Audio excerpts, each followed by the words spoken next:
World war 1కి ముందు ప్రపంచం ఎలా ఉండేది అనే చాప్టర్లో సెకండ్ పార్ట్.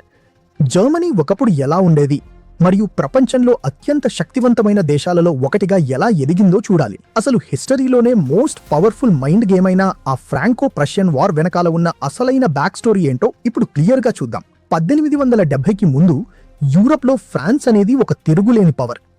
అటుపక్క ప్రష్యాను పాలిస్తున్న రాజు విల్హెమ్ వన్కి, ఛాన్సలర్ బిస్మార్క్కి ఒక పెద్ద డ్రీమ్ ఉండేది.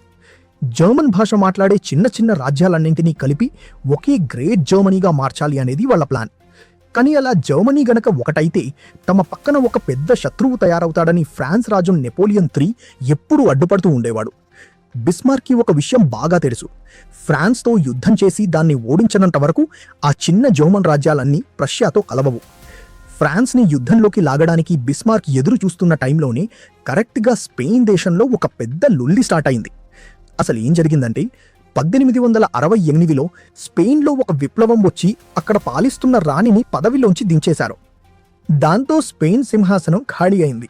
అప్పుడు స్పెయిన్ లీడర్స్ అంతా కలిసి ప్రష్యా రాజు విల్హెల్మ్ వన్కి చుట్టపు బంధువైన సెన్ విట్గెన్స్టైన్ వంశానికి చెందిన లియోపోల్డ్ అనే ఒక జర్మన్ ప్రిన్స్ని నువ్వొచ్చి మా స్పెయిన్కి రాజు అవ్వు అని ఆఫర్ ఇచ్చారు. బిస్మార్క్ వెనకాల ఉండి ఈ డీల్కి పచ్చజెండా ఊపాడు. కానీ ఈ విషయం ఫ్రాన్స్కి తెలియగానే వాళ్ళకి ప్యాంట్లు తడిసిపోయాయి. ఎందుకంటే ఒక్కసారి మ్యాప్ వైపు చూడండి. ఫ్రాన్స్కి రైట్ సైడ్లో జర్మనీ అంటే ప్రష్యా ఉంది, కింద లెఫ్ట్ సైడ్లో స్పెయిన్ ఉంది. ఇప్పుడు స్పెయిన్ సింహాసనం మీద కూడా జర్మన్ రాజే కూర్చుంటే ఫ్రాన్స్ ఇరువైపులా జర్మన్ శక్తుల మధ్య నలిగిపోతుంది, కంప్లీట్గా లాక్ అయిపోతుంది. దాంతో ఫ్రాన్స్ ఓపెన్గా వార్నింగ్ ఇచ్చింది. జర్మన్ ప్రిన్స్ గనక స్పెయిన్ రాజు అయితే మేము ఊరుకోం, యుద్ధానికొస్తాం అని గొడవ చేసింది. యుద్ధం ఇప్పుడే వద్దు అనుకుని ప్రష్యా రాజు విల్హెల్మ్ వన్ కొంచెం వెనక్కి తగ్గి ఆ జర్మన్ ప్రిన్స్ చేత నాకు స్పెయిన్ సింహాసనం వద్దు అని రిజైన్ చేయించేశాడు.